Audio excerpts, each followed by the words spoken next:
Start करें। जैसा कि आप सब जानते हैं कि पिछले 1 से 1.5 दिन में दिल्ली में मॉनसून की पहली बारिश हुई है और बहुत हैवी रेनफॉल दिल्ली ने देखी है। आईएमडी का डेटा ये बता रहा है, जो दिल्ली की आईएमडी की सफदरजंग की ऑब्जर्वेटरी है, उसने आज सुबह जो डेटा रिलीज़ किया सुबह 8:30 बजे, उसके मुताबिक 24 घंटे में वहाँ पर 228 मिलीमीटर बारिश रिकॉर्ड हुई है। 228 मिलीमीटर बारिश 24 घंटे में 1936 के बाद पहली बार कल दिल्ली में देखी गई है। ये कितनी बारिश है इसका अनुमान लगाने के लिए मैं आपको बताऊंगी कि तकरीबन दिल्ली में पूरे मॉनसून के सीज़न में 800 mm बारिश होती है, यानी 24 घंटे में ही मॉनसून की तकरीबन 25% बारिश हमने दिल्ली में देखी है। इतनी ज़्यादा बारिश 24 घंटे में होने से दिल्ली में कल रात से और ख़ास करके आज सुबह काफ़ी जगह पर वाटर लॉगिंग हुआ, क्योंकि पानी का फ़्लो बहुत ज़्यादा था। जो हमारे कई ड्रेन्स हैं, चाहे एमसीडी के हों, चाहे इरिगेशन फ्लड कंट्रोल डिपार्टमेंट के हों, पानी का फ़्लो ज़्यादा होने की वजह से कई घंटे ड्रेन्स का भी ओवरफ्लो रहा। एक बार बारिश सबसाइड हुई, जब ड्रेन्स में पानी सेटल हुआ, उसके बाद दिल्ली के अलग अलग हिस्सों से पानी ड्रेन आउट होना शुरू हुआ, क्योंकि कई ऐसे एरियाज़ थे जिसमें ये जल जमाव घटने में कई घंटे लगे। हमें उन एरियाज़ में कई घंटों के लिए पावर सप्लाई को भी काटना पड़ा। पावर सप्लाई को इसलिए काटना पड़ा क्योंकि अगर किसी एरिया में वाटर लॉगिंग है तो वहाँ पर पानी की वजह से इलेक्ट्रिक्यूशन का भी रिस्क रहता है। एंड आपको याद होगा कि 2 से 3 साल पहले दिल्ली के श्रीनिवासपुरी एक्सटेंशन एरिया में वाटर लॉगिंग में इलेक्ट्रिक्यूशन की वजह से किसी की डेथ भी हुई थी। इसलिए दिल्ली के कई एरियाज़ में जहाँ पे पानी काफ़ी लंबे समय तक भरा हुआ था, हमें पावर कट्स भी करने पड़े। अभी दोपहर को 2 बजे हमने एक इमरजेंसी मीटिंग, जो दिल्ली में इतनी बारिश हुई और उसके कारण जो वाटर लॉगिंग हुई, उसको डिस्कस करने के लिए और नेक्स्ट स्टेप्स डिसाइड करने के लिए बुलाई। दिल्ली सरकार के 4 मंत्रियों ने इस मीटिंग को चेयर किया, जिसमें UD minister Saurabh Bharadwaj ji, GAD and environment minister Gopal Rai ji, food and supplies minister Imran Hussain ji और मैंने इस मीटिंग को चेयर किया। यहाँ पे दिल्ली सरकार के सभी सीनियर ऑफिसर्स मौजूद थे, जिसमें chief secretary, UD department, urban development department के additional chief secretary, PWD, MCD, NDMC, Delhi Jal board, सारे डिपार्टमेंट्स जो वाटर लॉगिंग से जुड़े हुए हैं वो मौजूद थे। कई इम्पॉर्टेंट डिसीजंस आने वाले कुछ दिनों के लिए इस मीटिंग में लिए गए। मेरी क्योंकि अभी तबीयत पूरी ठीक नहीं है, मैं सौरभ जी से रिक्वेस्ट करूंगी कि डिटेल में मीटिंग में क्या क्या डिसीजंस हुए, उन डिसीजंस के बारे में आपको ब्रीफ करेंगे। ये जो 4 मिनिस्टर्स की चेयर में मीटिंग हुई, इसके अंदर कुछ डिसीजंस लिए गए हैं। एक तो 24 घंटे चलने वाला एक कंट्रोल रूम सेटअप किया जा रहा है पीडब्ल्यूडी के हेडक्वार्टर्स के अंदर, जिसके अंदर 24 घंटे सीनियर ऑफिसर्स की ड्यूटी रहेगी। 8-8 घंटे की शिफ्ट में 3 ऑफिसर्स की ड्यूटी रहेगी, ताकि 24 आवर्स सिचुएशन की मॉनिटरिंग की जाए। जो बड़े विभाग हैं जिनका पानी से संबंध है, PWD, MCD, irrigation flood control, इन तीनों डिपार्टमेंट के रिप्रेजेंटेटिव्स भी इस फ्लड कंट्रोल माफ़ कीजिएगा, इस वाटर लॉगिंग कंट्रोल रूम के अंदर मौजूद रहेंगे, ताकि अपने अपने डिपार्टमेंट से कोऑर्डिनेट कर सकें। करीब 10 बजे तक सभी डिपार्टमेंट्स को कहा गया है, रात 10 बजे तक वे सभी अपने पंप्स जो अलग अलग लोकेशंस पे लगाए गए हैं उनको आइडेंटिफाई कर लें, उनको इंस्पेक्ट कर लें कि उसके अंदर कोई ख़राबी तो नहीं है, और अगर ख़राबी है, डेफिशिएंसी है, तो उसको दुरुस्त कर लें और उसकी रिपोर्ट जो है रात 10 बजे तक भेज दें। मोबाइल पंप्स बहुत सारे एरियाज़ के अंदर एमसीडी और पीडब्ल्यूडी द्वारा लगाए गए थे। जितनी बारिश की आशंका थी उससे ज़्यादा बारिश आई। क्या वो मोबाइल पंप्स समय रहते चले तो क्या उनकी कैपेसिटी जितनी बारिश हुई उसके लिए पर्याप्त थी? इसको भी एक बार रिव्यू करने के लिए दोनों डिपार्टमेंट्स को कहा गया है। दोनों तो नहीं, इसके अलावा भी 2 छोटी छोटी म्यूनिसिपैलिटी और भी हैं, एनडीएमसी भी है, कैंटोनमेंट बोर्ड भी है। मेजर डिपार्टमेंट्स जो हैं वो है पीडब्ल्यूडी और एमसीडी, इनको कहा गया है। सभी डिपार्टमेंट्स को कहा गया है कि वो अपनी एक क्विक रिस्पांस टीम बनवा लें, ताकि अगर किसी एरिया के अंदर वाटर लॉगिंग की शिकायत हो तो वो क्यूआरटी टीम मौके पे जाके अगर किसी खास वजह से पानी रुक रहा है तो उसको कर ले। कई बार देखा जाता है छोटे छोटे इश्यूज़ की वजह से पानी भर जाता है। मुझे याद है एक बार डॉन बॉस्को स्कूल के सामने बहुत पानी भरा हुआ था। ड्रेन की हमने डिसिल्टिंग कुछ दिनों पहले ही कराई थी, तो हम भी सोच रहे थे कैसे हो गया कि भाई ड्रेन की डिसिल्टिंग कराने के बावजूद जो है वाटर लॉगिंग हो गई, गाड़ियाँ तक नहीं निकल पा रही थी, इतना पानी जमा हो गया। तो पता चला वहाँ पे कोई ठेले वाला सब्जी का ठेला लगाता है, बारिश के चक्कर में आंधी से उसकी टोकरी उड़ के आ गई और बेलमाउथ जो है मेन बेलमाउथ जिससे वो पानी की निकासी है वहाँ पे वो टोकरी फंस गई। अब क्योंकि टोकरी फंस गई तो छोटे मोटे पत्ते वत्ते जो है वो उस टोकरी के अंदर जमा होके वो बिल्कुल उसको वाटर टाइट कर देते हैं और उसकी वजह से तो इस तरीके की अगर कोई रिस्पांस टीम होगी तो तुरंत उस मौके पे जाके वो देख सकते हैं कि अगर किसी इस तरीके के इंटरवेंशन से पानी निकल सकता है तो उसको करने के लिए सभी डिपार्टमेंट्स क्यूआरटी टीम बना रहे हैं, क्विक रिस्पांस टीम बना रहे हैं।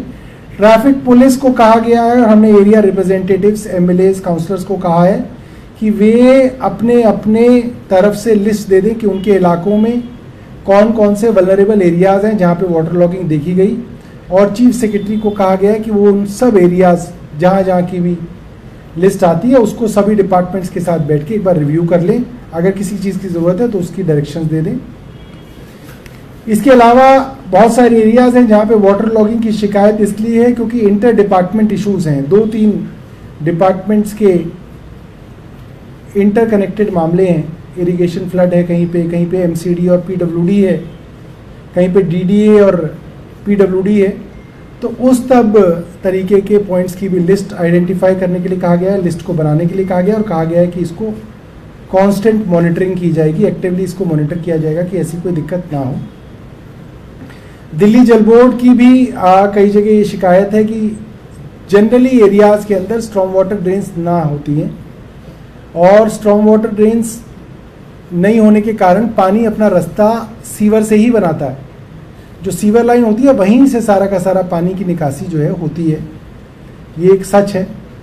और ये पॉश इलाकों में भी है, ऐसा नहीं है कि ये सिर्फ अनऑथराइज एरियाज़ के अंदर है। बड़े बड़े पॉश इलाकों में भी ड्रेन्स जो हैं अलग अलग कारणों से ढकी जा चुकी हैं, यूज़ में नहीं है और पानी की निकासी सीवर लाइन से होती है। तो सीवर लाइन चोक होने का खतरा भी इस वक्त बना रहता है क्योंकि सारी एरिया की मिट्टी और सिल्ट जो है वो जाके सीवर में जमा होती है। तो इसके लिए दिल्ली जल बोर्ड को कहा गया है कि वो तुरंत 11 अलग अलग डिविजन्स के लिए, जोन्स के लिए, सब जगहों के लिए एक एक रिसाइकलर मशीन ले ले। ये एक बड़ी मशीन होती है जिससे अगर कोई सीवर ब्लॉकेज होती है, बड़े लेवल की ब्लॉकेज होती है तो उससे रिमूव की जा सकती है, उसके लिए कहा गया है। इसके अलावा सीवर डिपार्टमेंट को ये भी कहा गया है जल बोर्ड को कि सीवर क्लीनिंग के लिए कॉन्ट्रैक्चुअल लेबर का इंतज़ाम वो कर ले, क्योंकि कई जगह हमने देखा कि मैनुअल इंटरवेंशन से भी जो है सीवर की खोलने के अंदर मदद मिल जाती है। तो बिना सीवर में उतरे बाहर से इंटरवेंशन करके अगर सीवर खोले जा सकते हैं तो वहाँ के लिए मैनुअल लेबर के लिए भी कहा गया है। इसके अलावा पीडब्ल्यूडी ने जो एक कॉमन कंट्रोल रूम सेटअप किया है उसका नंबर मैं आप लोगों को देना चाहता हूँ और आपके माध्यम से आप जनता तक भी पहुँचाइएगा। एक तो नंबर है इसका 1800-110093। मैं रिपीट करूँगा 1800-110093। ये फ़ोन नंबर है, इस पे आप इतला दे सकते हैं। अगर कहीं पे वाटर लॉगिंग है या कोई इससे संबंधित इशू है तो आप इस पे इतला दे सकते हैं। दूसरा है व्हाट्सएप चैट बॉक्स, जिसमें आप व्हाट्सएप से मैसेज करके अपनी जानकारी दे सकते हैं, इंटरैक्ट कर सकते हैं। व्हाट्सएप चैटबॉट का मैं नंबर आपको बता दूं, 8130-188-222, 8130-188-222। ये नंबर जो है, आप लोगों से गुजारिश रही कि आप लोग भी अपने टीवी चैनल्स और अखबारों के माध्यम से लोगों तक पहुंचाएं। बहुत बहुत धन्यवाद। एक मीटिंग एलजी ने भी की है, वो लोग भी कंट्रोल रूम बना रहे हैं, आप लोग भी कंट्रोल रूम बना रहे हैं, तो आप क्या उधर से आप लोग बैठक आप लोग की हुई है कि आपकी बैठक अलग है और एलजी की बैठक अलग है? नहीं, ये तो कंट्रोल रूम तो ये तो ट्रांसफर सब्जेक्ट है। मुझे नहीं पता एलजी हाउस में कोई कंट्रोल रूम बन रहा है, मुझे नहीं जानकारी। कहाँ बना रहे हैं वो? उनकी तरफ से प्रेस रिलीज आई है, उसमें ये कहा गया है कि ऐसे निर्देश दिए गए हैं कि कंट्रोल रूम बनाया जाए। नहीं, वो कंट्रोल रूम तो पहले से ही सेटअप होने की बात चल रही थी। मुझे नहीं पता एलजी हाउस में कोई बन रहा है नहीं बन रहा, बट ये जो कंट्रोल रूम है ये चुनी हुई सरकार के पीडब्ल्यूडी विभाग द्वारा बनाया जा रहा है। एलजी अगर पुलिस का कोई कंट्रोल रूम बना रहे हैं या डीडीए का बना रहे हैं तो मुझे जानकारी नहीं है इस बारे में। आपको जानकारी दी गई थी कि एलजी इस तरह की मीटिंग कर रही थी, जिस मीटिंग को आपने अंजाम दिया अभी, वहाँ पर चीफ सेक्रेटरी मौजूद थे और जो एलजी की मीटिंग थी वहाँ क्या आपको जानकारी? देखिए, चीफ सेक्रेटरी ने ये ऑन रिकॉर्ड कहा है कि हमें अलग अलग जगह से मीटिंग के लिए बुलाया जाता है और हमारे पास समय ही नहीं बचता कि हम ऑन ग्राउंड हमारे अफसर जा सकें। मैंने बोला भाई किस किस ने बुला लिया, हमारी तो एक ही मीटिंग हुई है। तो पता चला कि सुबह एलजी साहब ने बुलाया है, कल होम मिनिस्ट्री ने बुलाया है और वो बोल रहे इसके बाद भी कई लोगों ने उनको बुला रखा है। तो मैंने उनको भी कहा और आतिशी जी को कहा कि आप अलग अलग जो लोग बुला रहे हैं इन लोगों को, उनको एक चिट्ठी लिख के कहें कि भाई आप लोगों को बार बार मीटिंग में बुलाने की वजह से इनको ग्राउंड पे जाने का टाइम ही नहीं मिल रहा। खुद चीफ सेक्रेटरी ये बात कह रहे हैं। तो मैं एलजी साहब से भी निवेदन करूंगा और होम मिनिस्ट्री से भी निवेदन करूंगा कि इन लोगों को ग्राउंड पे जाने का समय चाहिए। खुद मुख्य सचिव ने हमारी मीटिंग में कहा तो कृपया इनको ग्राउंड पे जाने का समय दे दें। मीटिंग में बुलाया गया था आपको? कौन सी मीटिंग? हमें कोई जानकारी नहीं है कि एलजी साहब ने किस चीज की मीटिंग की। सौरभ, एक सवाल है, आपने अभी बोला कि इंटर डिपार्टमेंट्स की इश्यूज हैं। बाराकुला नाला ओवरफ्लो करने की वजह से साउथ दिल्ली और नई दिल्ली में सबसे ज़्यादा पानी भरा है, सूचना हमें मिल रही है।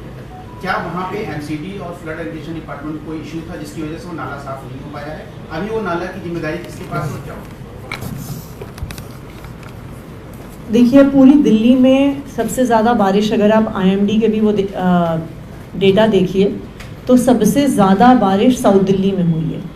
एंड ना सिर्फ बाराकुल्ला ओवरफ्लो हुआ है, अगर आप देखिए तो साउथ दिल्ली की बहुत सारी कॉलोनीज़ में आज सुबह बहुत समय तक जल भराव था, क्योंकि सबसे ज़्यादा बरसात साउथ दिल्ली में हुई है। क्योंकि साउथ दिल्ली में पानी बहुत ज़्यादा था, इसलिए बाराकुल्ला में सबसे ज़्यादा फ्लो होकर पानी गया है और बाराकुल्ला की एक वॉल उसकी वजह से ब्रीच हो गई है। तो अभी वहाँ पे एमसीडी, आईएनएफसी, वहाँ पर हमने बाकी सारे डिपार्टमेंट्स जो भी सहयोग कर सकते हैं सबको लगाया हुआ है। इस समय कोई वन डिपार्टमेंट वर्सेस दूसरी डिपार्टमेंट, एमसीडी वर्सेस दिल्ली सरकार वर्सेस एमसीडी और एनडीएमसी नहीं है। जहाँ जहाँ पर भी कोई भी डिपार्टमेंट सहयोग कर सकता है वो अपने रिसोर्सेज भी लगा रहा है, अपनी मैन पावर भी लगा रहा है। बाराकुल्ला को जहाँ पे उसकी दीवार ब्रीच हुई है वहाँ पर अभी बंडिंग का काम चल रहा है और हमें उम्मीद है कि एक बार बंडिंग पूरी हो जाती है उसके बाद जो अभी ओवरफ्लो हो रहा है बाराकुल्ला से वो बंद हो जाएगा। लेकिन ना सिर्फ बाराकुल्ला, क्योंकि 24 घंटे में आपकी 20-30% पूरी मानसून की बारिश हो गई। ना सिर्फ बाराकुल्ला, बहुत सारी ड्रेन्स आज सुबह ओवरफ्लो कर रही थी।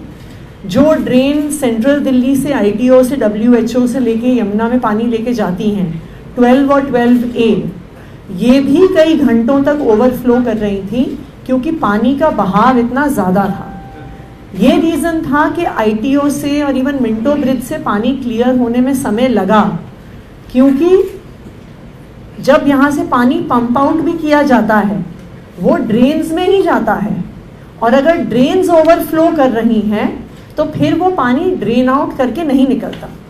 जब बरसात बंद हुई और जब ड्रेन्स का पानी सेटल हुआ उसके बाद दिल्ली में जो अलग अलग जगह पानी का लेवल था वो कम हुआ, क्योंकि बारामुल्ला की वॉल ब्रीच हो गई, वाटर की क्वांटिटी इतनी ज़्यादा थी उस समय, इसलिए साउथ दिल्ली के उसके आसपास के कई एरियाज़ में, मथुरा रोड में, जंगपुरा ए में, सनलाइट कॉलोनी में, वहाँ पर समस्या ज़्यादा समय रही है। लेकिन वहाँ पर भी काफ़ी संख्या में टेम्पररी मोटर्स वगैरह को लगाया गया है अलग अलग कॉलोनीज से पानी को ड्रेन आउट करने।